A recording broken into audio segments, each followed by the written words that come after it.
Fala pessoal, hoje o Troco do Pão a gente vai jogar um pouquinho de Sekiro Shadow Die Twice. Um game que a gente já vem acompanhando já tem um tempo, né? Alguns episódios atrás a gente estava falando sobre as castas e falamos também um pouquinho sobre o hinduísmo em relação às castas e esse processo de divisão social.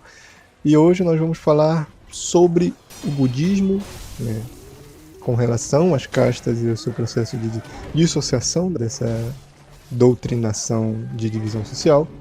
E também vamos acompanhar essa história do budismo na sua condição da qual ele não só apenas surgiu, mas também se espalhou pelo mundo todo, né? Transformando a cultura oriental, transformando todas as sociedades orientais e até mesmo chegando a nós, né? De diversas maneiras, tanto no seu processo cultural, tanto quanto no seu processo filosófico e também religioso, né? Então, para a gente conhecer, né, e compreender tudo isso, vamos aqui acompanhar este game maravilhoso. E se você não for inscrito no canal, é só você se inscrever.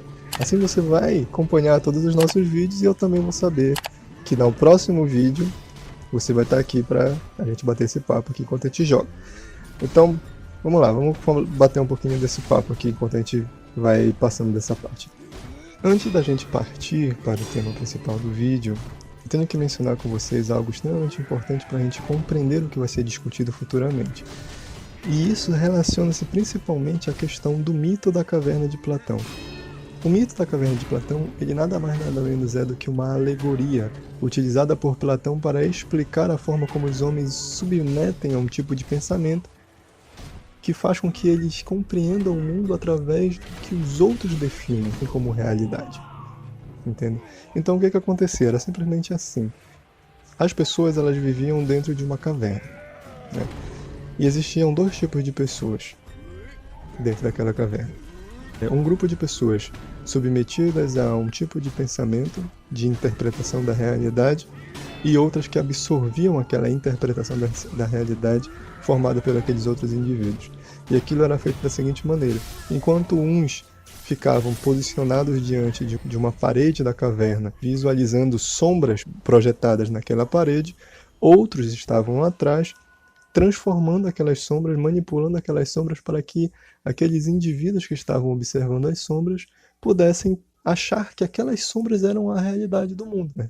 Que quer dizer que, enquanto você tem pessoas que estão condicionadas a acreditarem em certas ideias do que é o mundo, você tem por trás delas pessoas que manipulam essas verdades, supostas verdades, essas ideias, para que essas pessoas não compreendam a verdade por trás do mundo real. O que acontece na moral no final dessa história? Acontece que um desses homens resolveu se levantar ali, porque ele não estava satisfeito com aquela realidade apresentada. Então ele resolveu sair da caverna, se aventurar para fora da caverna. Por mais que existia um grande conforto dentro daquela caverna, por mais que existia tudo que era necessário ao homem, alimentação, abrigo, tudo mais, ele resolveu sair da caverna para compreender o mundo de fato como ele é, para compreender o que de fato existe no mundo, né? E maravilhado com todas aquelas cores e todas aquelas formas que existiam no mundo, ele resolveu entrar novamente para a caverna para tentar libertar as pessoas que estavam lá dentro. Só que a maioria delas não queria sair daquela ilusão, né? Preferiam manter-se naquela ilusão simplesmente porque elas estavam mais cômodas ali, elas estavam mais satisfeitas ali, né? E elas não queriam se aventurar, se arriscar numa realidade que elas desconhecem. Se ali elas já têm tudo que elas gostam, tudo que elas aceitam, tudo que elas desejam. Então, essa alegoria do Platão faz uma referência muito grande a muitas interpretações que a gente pode fazer sobre a nossa realidade atual e até mesmo sobre as histórias referentes ao budismo, né? Inclusive, existe um próprio filme, né? O filme Matrix, das irmãs Wachowski, que faz uma referência muito grande a esta ideia da alegoria do Platão. Desde que eu diga por que está aqui. Está aqui porque sabe de uma coisa. Uma coisa que não sabe explicar, mas você sente. Você sentiu a vida inteira. É o mundo. que acredita ser real para que não perceba a verdade. Que verdade? Que você é um escravo, Neo. Como todo mundo, você nasceu em cativeiro. Nasceu numa prisão que não pode ver, sentir ou tocar. Uma prisão para a sua mente.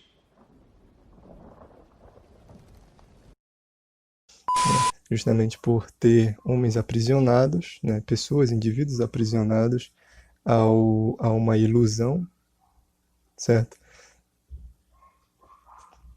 Enquanto você tem outros indivíduos que estão ali fora daquela ilusão tentando resgatar esses indivíduos, tentando resgatar essas outras pessoas.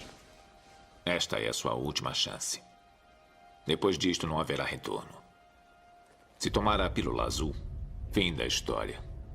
Vai acordar em sua cama e acreditar no que você quiser. Se tomar a pílula vermelha, fica no País das Maravilhas. E eu vou mostrar até onde vai a toca do coelho. Né?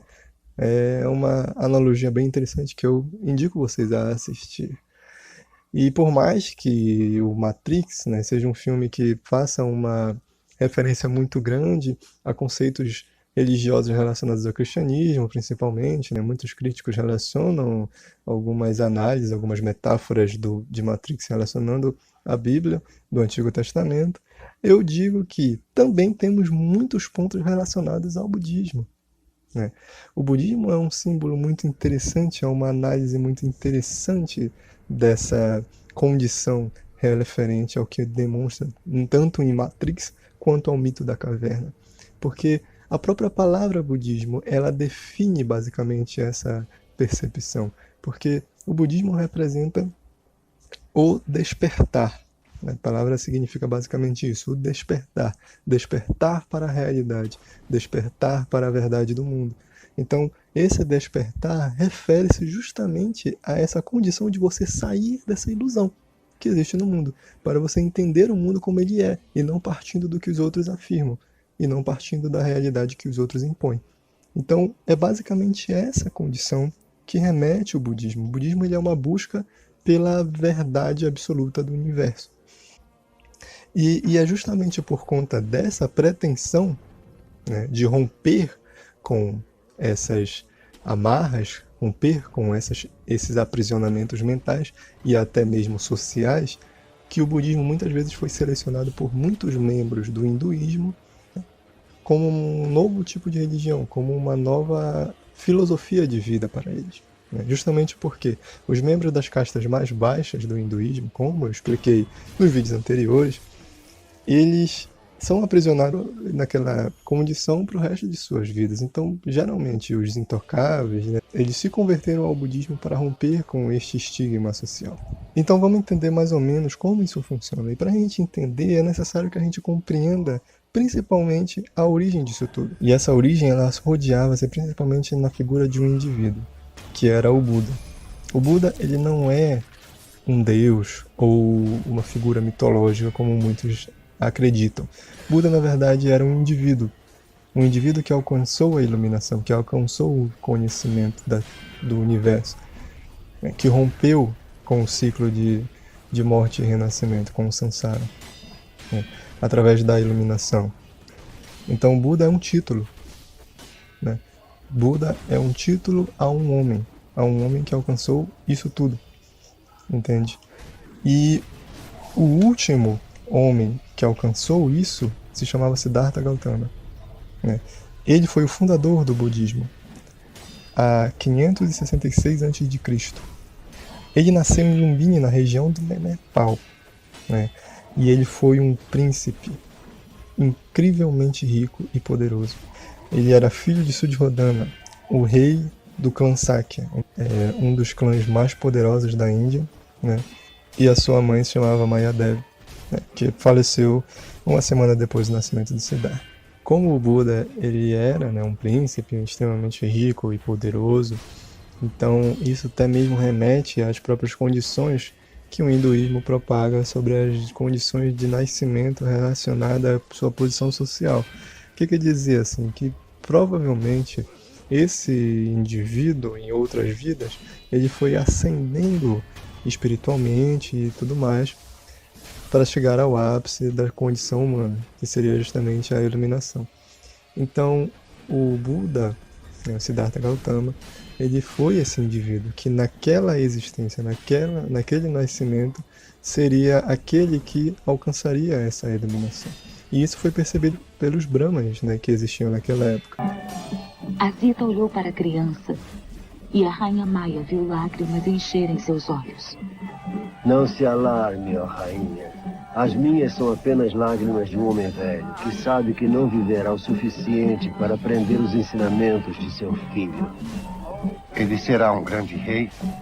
Ele será o senhor da terra, ou o seu redentor. Quando crescer, Asita, ele pode se tornar um mestre como você se quiser. Mas antes de tudo, deve me seguir e ser um rei. Pode ser como deseja, mas os deuses sempre traem os desejos dos mortais. Eles perceberam naquele indivíduo que aquele sim seria o indivíduo que alcançaria a iluminação. Não só alcançaria a iluminação, mas como ensinaria todos os outros a alcançar o caminho da iluminação, né?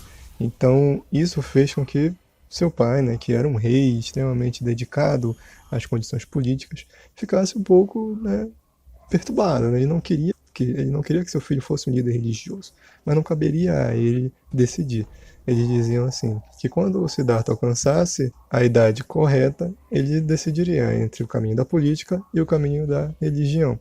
Então ele passou toda a formação individual do Siddhartha, né, treinando ele para ser um grande rei, treinando ele para ser um grande político, e afastando ele completamente de qualquer tipo de manifestação religiosa que existisse.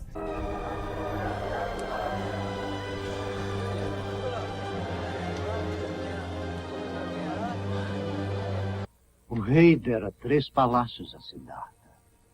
Um para o inverno, um para a estação das chuvas e um para o verão. Desta maneira, ele esperava proteger seu filho do conhecimento da dor e da desgraça. Então, ele basicamente foi aprisionado, né? Aprisionado em torno de uma incalculável riqueza, né? Ele teve uma vida extremamente luxuosa, extremamente rica, né? Invejável para muitos de nós. Ele teve 3 palácios, né? Um para cada momento do ano. Então, ele realmente teve uma vida muito luxuosa, né? Nada faltava para ele. Só que mesmo assim ele tinha uma insatisfação muito grande. Então, em um momento, ele resolveu que ele queria conhecer o mundo, ele queria conhecer as pessoas, né? Principalmente o seu reino. Ele queria conhecer as pessoas das quais ele seria o governante, né? Se um dia ele realmente fosse o herdeiro daquele reino, ele deveria conhecer o reino, né? Então, seu pai, tá, ok, aceito essa condição. Mas ele, assim, da mesma forma como no mito da caverna, ele maquiou todo o caminho pelo qual o Siddhartha Gautama passaria, né? A ponto de que ele não percebesse a realidade do seu próprio povo, que era uma realidade de miséria, uma realidade de sofrimento, né? Só que enquanto ele estava na sua carruagem, diante de toda aquela esplendorosidade social, né, maquiada, ele viu 2 indivíduos idosos, coisa que ele nunca tinha visto antes. Ele era rodeado sempre de pessoas bonitas, jovens e fortes, e ele viu ali pessoas frágeis. Então ele desceu da sua carruagem e imediatamente foi conhecer aqueles indivíduos. E quando ele viu aqueles indivíduos, ele viu que havia por trás de toda aquela beleza maquiada, que eram as 3 dores da humanidade: a velhice, a doença e a morte, né? E foi aí que ele conheceu o sofrimento pela primeira vez. E ele viu como as pessoas daquela sociedade sofrem. Ah, meu pai, por que me escondeste a verdade por tanto tempo? Por que mentiste sobre a existência do sofrimento, doença, pobreza, velhice e morte? Se eu menti para você, Siddhartha, é porque eu te amo. Teu amor tornou-se uma prisão. Como posso viver aqui como vivia antes, com tanto sofrimento existindo lá fora? Pai, preciso achar uma resposta para o sofrimento. Mesmo que me traia, Siddhartha, Não tem pena de deixar sua esposa e seu próprio filho? Meu filho nasceu? Nasceu esta manhã. Pense nele, Siddhartha. Você também é pai. Você também tem obrigações. Não pode partir agora. Ele disse que ele não seria um rei.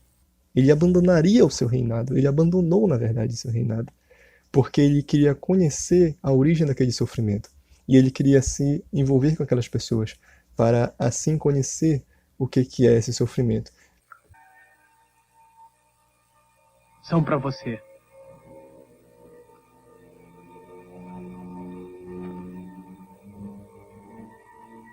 Shana, estou fazendo isso por todos. Estou buscando a liberdade. Entendeu? E foi aí que ele encontrou, né, vários, tipo, grandes mestres da época, né? Inclusive você tinha alguns desses grandes mestres, eles tinham características bem marcantes, né? Eles eram pessoas que acreditavam que para você alcançar a iluminação, né, você alcançar o caminho para ficar mais próximo da divindade, você tinha que mortificar o seu próprio corpo, você tinha que estar o mais perto possível da morte, para assim libertar o seu espírito. Então eles se cortavam, se perfuravam, eles dormiam em camas de espinho. Tinha um que levantava os braços para cima e ficava com eles levantados por meses, a ponto deles atrofiarem e ficarem tipo como galhos de árvore mesmo, né, para cima. Porém, Sadhu Amar não estava satisfeito, ou achava que Shiva não estava, e resolveu apelar para algo mais radical. Ele ergueu o seu braço direito ao céu e não baixou mais. A partir deste dia, ele suportou a dor e o incômodo que, de acordo com seus relatos, foram diminuindo com o tempo, e o braço já ficava ereto sem qualquer esforço. Os músculos dos braços atrofiaram e houve calcificação nas juntas, além de uma notável diferença de tamanho em relação ao braço esquerdo. Apesar de tudo isso parecer um absurdo para a mentalidade do mundo ocidental, os indianos estão habituados com esses atos religiosos de se sacrificarem em nome de suas divindades e são muito bem vistos pela comunidade. Tinha outros que prendiam a língua com pedras, tinha outros que cortavam as orelhas, furavam seus olhos para não, sabe, para romper com qualquer tipo de desejo mundano, qualquer tipo de percepção mundana que existia na Terra, certo? E era assim que eles buscavam essa ação espiritual. Por 6 anos, Siddhartha e seus seguidores viveram em silêncio e nunca deixaram a floresta. Para beber, tinham a chuva. Para comer, tinham um grão de arroz ou lodo, ou os excrementos de um pássaro que passava. Eles estavam tentando dominar o sofrimento, fazendo suas mentes tão fortes que esqueceriam seus corpos. E ele criou um conhecimento muito grande junto com aqueles indivíduos, a ponto de que em um momento ele se tornou mestre deles. Isso era uma grande característica dele, porque além dele ser destinado a alcançar a iluminação, ele já tinha características fortes e marcantes para essa grande liderança que lhes era destinada. Ele era uma pessoa que em tudo que ele fazia, ele se destacava. Ele compreendia muito fácil as coisas, ele tinha grandes habilidades em tudo. Tudo para ele parecia que era muito fácil de compreender, ao ponto de que sempre que ele tinha um mestre, ele superava esse mestre em pouco tempo, ao ponto daquele mestre se tornar o seu próprio discípulo, entende? Então ele realmente era uma pessoa muito extraordinária. Só que teve um momento que ele percebeu que aquele não era o caminho, Aquele não era o caminho. O caminho de alcançar a libertação do espírito através da morte não era o caminho correto. O caminho correto, na verdade, era o caminho de equilíbrio entre as coisas. Você tinha que alcançar esse equilíbrio entre tudo, entre a vida e a morte. Que tudo vive em torno de um equilíbrio, que tudo flui em torno de um equilíbrio, e que você tem que entender esse equilíbrio para que você alcance a iluminação. Obviamente que aqueles aqueles indivíduos, eles não acreditaram nele, se afastaram dele, mas eles seguiam nesse pensamento. E foi no momento que ele sentou aos pés de uma figueira, né, a árvore Bodhi, para, assim, meditar, até alcançar a iluminação. E ele prometeu que ele não levantaria dali até que alcançasse a iluminação. E ele sentou ali e meditou por semanas. E ficou ali até alcançar a iluminação. E quando ele estava próximo de alcançar a iluminação, ele teve um dos maiores enfrentamentos de todos os homens, que é a retenção de todos os seus desejos, manifestados na figura de demônios. Esses demônios, eles vão até o Siddhartha atacá-lo de diversas maneiras possíveis, né? Sobre a figura de mulheres, atacar outros desejos carnais e a luxúria.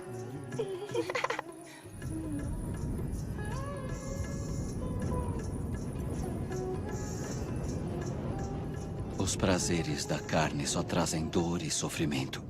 A verdadeira felicidade não está nos prazeres.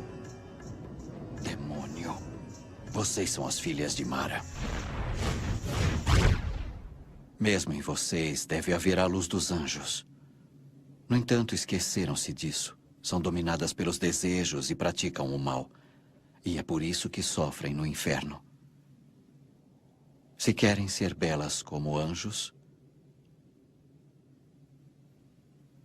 sejam belas no coração.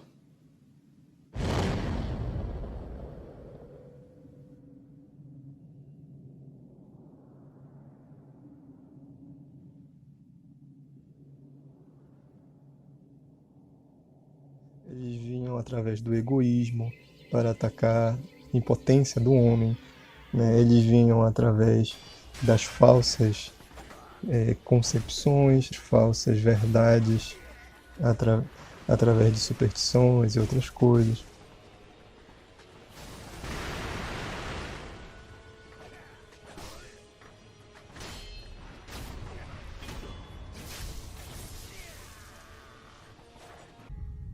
Espere, Siddhartha.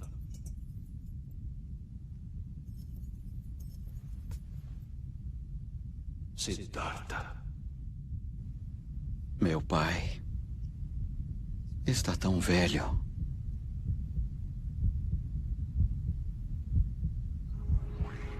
Será que devo voltar ao Palácio Kapila e suceder meu pai?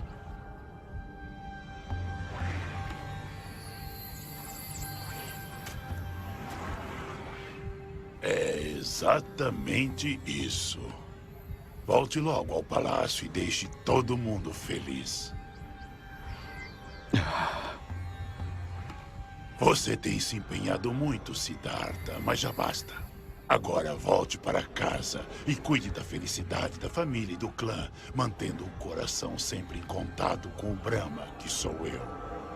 A partir de agora, aproveite bastante os prazeres da vida. Afinal, não é esse o sentido da vida terrena? Quanto maior os prazeres desta vida, mais feliz será no outro mundo. Quanto maior os prazeres desta vida...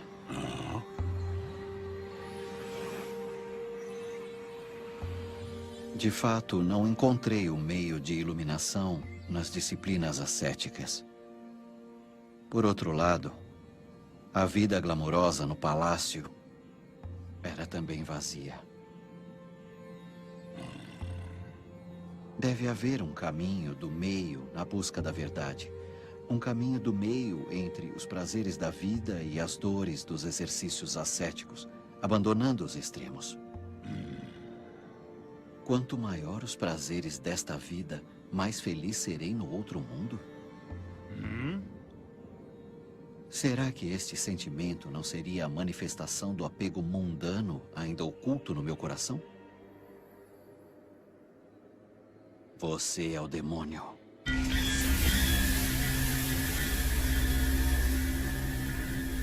Então, eram como se fossem demônios, ou até mesmo reimaginações metafóricas dos desejos do homem, dos desejos mundanos, né? Atacaram o Siddhartha naquele momento. Só que ele simplesmente derrotou todos eles, da forma mais branda e pacífica possível. Ele simplesmente ignorou tudo aquilo, não deu atenção para nada. E assim ele venceu todos os demônios mundanos do homem e passou a se tornar uma figura plena com o universo, plena com todos os seres. Ele ainda não havia desistido da batalha. Agora ele atacava novamente.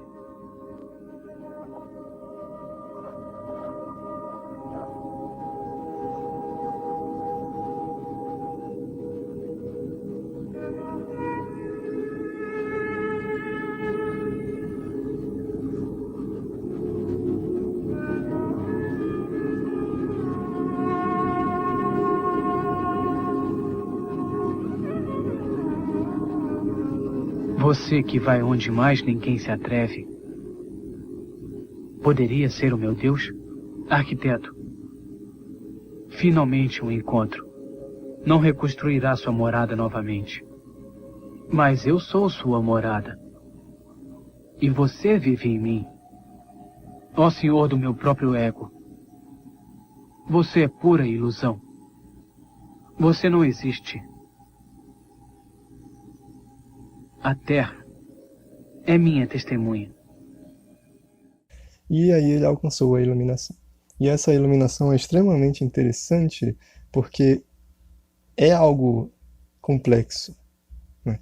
Dentro dessa linha de pensamento, né, da mitologia budista, dizia-se que o Siddhartha Gautama, naquele momento da iluminação, ele lembrou de todas as vidas que ele tinha antes daquela, de todos os nascimentos, de todas as reencarnações que ele tinha antes daquela vida, né? Então ele lembrou de quando ele era um pássaro, de quando ele era um gato, de quando ele era uma mulher, né? Ele lembrou de todas as suas realidades antes daquela, de todas as vidas que ele tinha, como homem e como animal.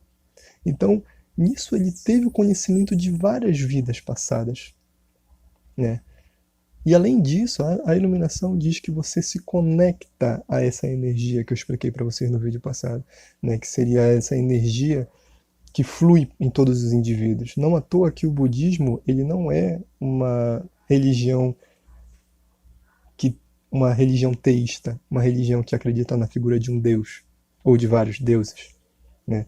Alguns dizem que o budismo ele é uma religião panteísta e outros afirmam que ele é uma religião ateísta, que não tem Deus, né? E o que é esse panteísmo? O panteísmo é quando você acredita que Deus está em tudo, em todas as manifestações naturais do universo, né? Na água, nas montanhas, nos animais, nos homens, nas estrelas, nas galáxias, em tudo. Tudo flui Deus. E quando você é o homem que atinge a iluminação, é o momento que você mais encontra Deus em você. E quando você encontra esse Deus em você, você automaticamente se conecta a tudo aquilo que Deus está embutido, né? E aí você tem o conhecimento de tudo aquilo.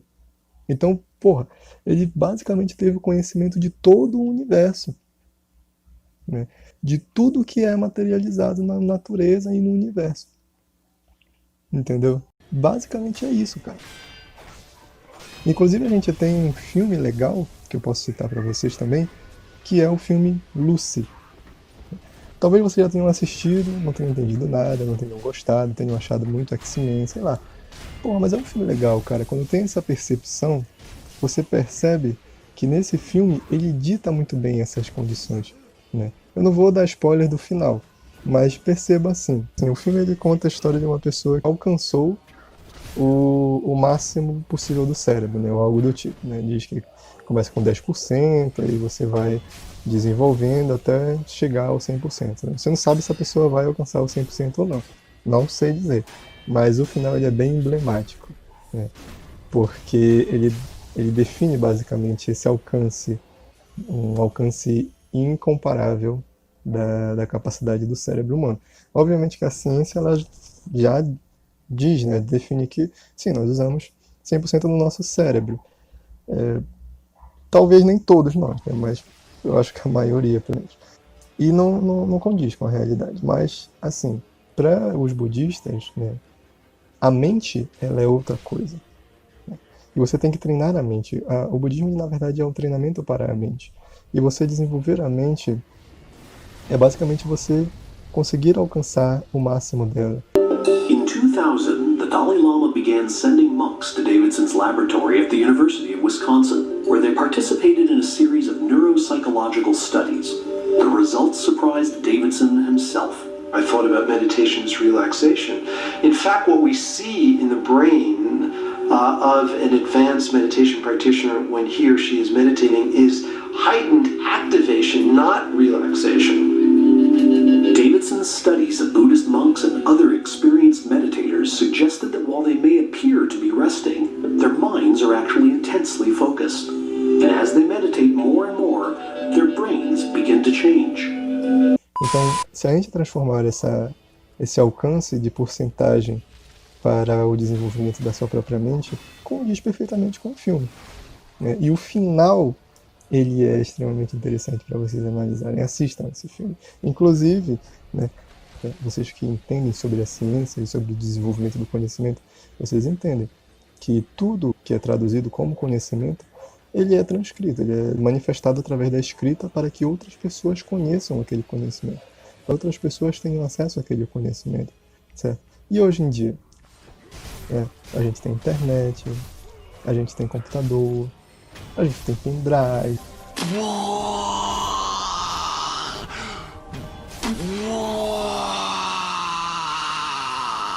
Então, meu amigo, assistam um filme que vocês vão sacar, né, essas analogias.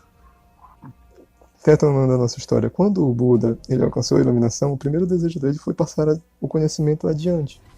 Ele tinha isso, o objetivo das pessoas.